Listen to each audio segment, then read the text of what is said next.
Hello, Riven mains and Yasuo mains alike. Way of Life Esports, I'm the Nightwing, coming at you guys with another League of Legends video. So, the beloved caster and beloved personality of League of Legends, Papasmithy, is hired on to the 100Thieves organization for their League of Legends side of it as a general manager. So, I have followed Papasmithy ever since he was in Oceania, ever since he casted for the LPL with Atlas. Pretty much been around him for quite a bit of time. I think I've formed a good opinion about most of the casters from most of the major regions so far. And yes, maybe this is going to be a good thing for 100Thieves. We know that Kelsey Moser, despite a lot of people not liking her, did give 100Thieves a championship in the Academy League. That counts for something, right? Maybe he might get them towards that finals that they are so longing to get back to after having such a high in spring of 2018. Even though I do think they were not as good as a lot of people make them out to be, even during that split, because Cloud9 kind of faltered to a really large point. TSM was also not playing that good, but, you know, things happen during splits that you can't really account for, obviously. Former LCK caster Papasmithy has accepted the position of League of Legends General Manager at 100Thieves, the organization announced today. Born in... Oh my god, why is this here? Okay, so sorry. I'm going to have to actually redo that article because that ad was just randomly in the middle of the article. Like, what the freak? Sorry about that. It happens. It happens. We just got to get through it. It's okay. Things happen. Ooh, fresh merch. Okay, so let's go to this. Boot this back up. And, okay. So, born in Australia, Papasmithy began casting the LCK's English channel in 2015. But on August 3rd, 2031, he announced on Twitter that he no longer be casting one of the top leagues in the world. Some fans speculated that he was moving on to cast in the LCS or LEC, but it appears Papasmithy has other ideas. Yes, he even casted for the LEC the week where G2 picked Garen. I was like, what? But I actually thought he was going to be there full time, actually, but turns out not the case.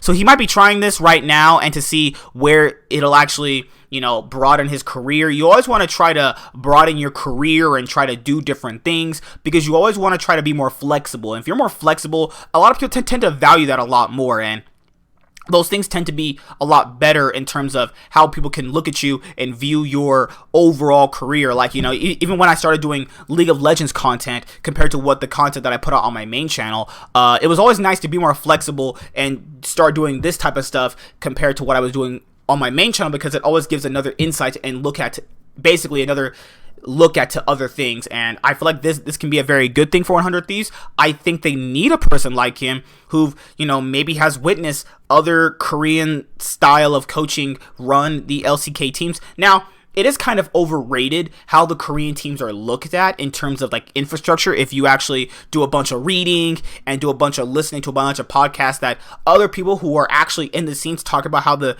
actual Korean infrastructure for their teams is ran, where it's more player ran and the, you know, coaches are kind of just there just to basically just make sure everything runs smooth. Though we don't really know if any of that is true, I doubt that those people would just come up and lie on podcasts that are literally bound to their career. So, you know, you always got to take those things with a grain of salt. And obviously 100Thieves posted on Twitter that he gets to be there with them. So it's going to be really interesting to see. That's going to be weird, though. I can actually meet Papasmithy at the LCS next year. Holy crap. Oh, good for me. Papasmithy will have some work to do, though. After a successful first year in the LCS in 2018, 100Thieves missed the playoffs in both spring and summer in 2019, and while the team seemed to improve during the split, 100Thieves still finished this summer with a losing record, with 100Thieves not qualifying for the LCS playoffs or regional gauntlet. Papasmithy will have a long offseason to build his new team into a powerhouse for 2020. Now, with that being said, what can he really build it into? Because let's kind of factor in what can they really build into. You have Someday, who's probably most likely, okay, he's either going to stay or leave. So that's something that's going to happen. So you have him. Papasmithy is going to want to have you know, someday in the starting roster. He's going to want to have Bang in the starting roster. And at some point, where does that leave Amazing? You know, because you have Someday there, but he's not going to want to play Academy. It's Amazing is going to be there too. Then you also have Bang. You can't have more than, you know, 2 imports. But then you realize that Amazing doesn't count as an import, right? So you're going to have to take out Ryu.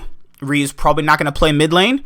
And you're going to have to try to rebuild the team somehow, some way. Because overall, the year for them was a failure. And if you look at it like it wasn't a failure, then you're probably just really, really blind. But let's see what he can actually do for them. I'm really hyped to see what he can offer them. You know, I think a lot of people don't know what happens behind the scenes. None of us really do.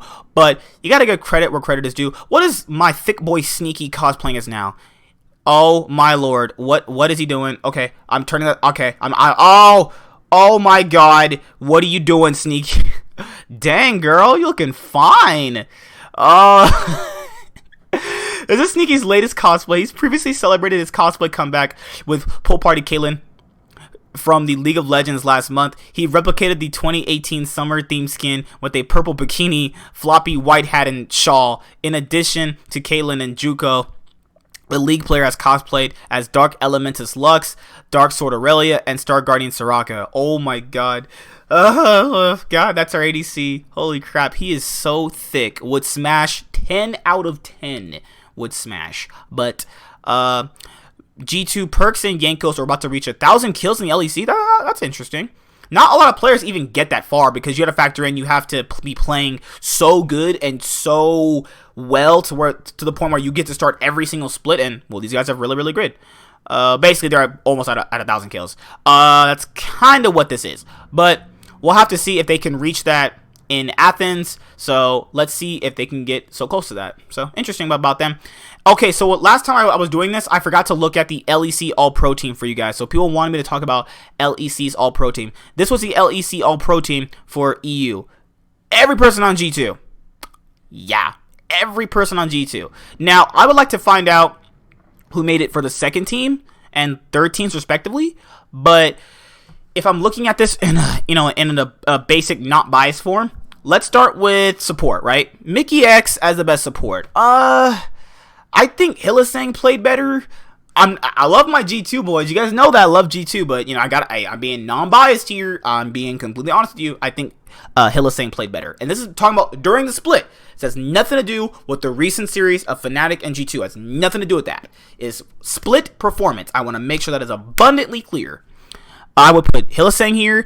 I would put Upset in Perks' position. Perks first All-Pro ADC. Love you. I love my boy Perks. Hey, my boy Perks and my boy Uzi. They're always my boys. But Perks, nope, Upset played better. I'm not going to be that type of dude. Perks, Upset played better. Literally was 1v9 in games. Perks did not play as good as Upset. If you believe that, you could like to believe you're just not watching the games properly. Sorry to say. And that's just, it is what it is. Upset played better. So my all-pro bot lane for the LEC would be Upset, Hylissang. Caps is fine there at mid. If you want to argue Nemesis, then that's an argument you could make. Jungle, Yankos is fine. Top lane would be, for me, would be, who would I put there? You got Bwipo. Cabochar played really well. Had some pop-off games. Played incredibly well all year long, but Vitality's a train wreck. Who else would I put there? Althari. So there's other people I would put in Wonder's position, but him being there is not like, I hate it personally. For the sake of just, asking about who played better, I feel like Althari did play better. I feel like Bwipo played better on a lot of things, and I would actually just be more inclined to put Bwipo there. I would put Bwipo as my first All-Pro LEC top laner. That might seem like I'm trolling to some people, but I'm not. I'm actually being serious. I'm not kidding. I would put Bwipo. These two are fine. Upset and Hylissang as my All-Pro team. So yeah, that's it. See you guys later. Like, comment, subscribe. Most of all, enjoy. I'm the Nightwing. Wave Life Esports is signing out. Peace. Have some fun this week, guys. I have a lot of League of Legends matches to preview for you as well. There's going to be a lot of stuff to talk about as well. So don't miss on any videos. Make sure your notification bell is enabled when those videos actually get uploaded. So see you guys later. Bye. Have a good day and peace out. Hi there, guys. Be sure to like and subscribe to the channel for more stuff. Yeah, thank you.